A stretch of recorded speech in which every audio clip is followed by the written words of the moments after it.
Y sobre todo, como decía el alcalde y el consejero y el presidente de la BBK, gracias.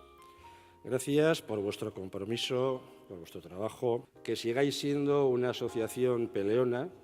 porque hemos llegado a muchos acuerdos, hemos compartido buenos momentos, hemos discutido,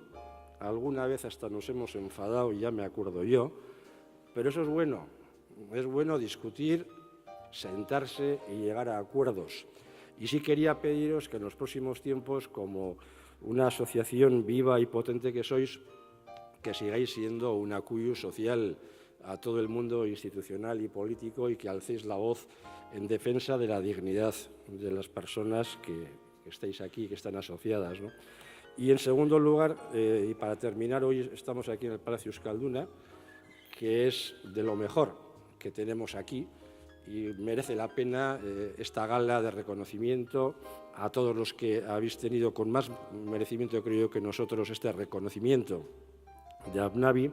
Os digo que este diploma yo al menos lo voy a dejar ahí en el palacio, que tiene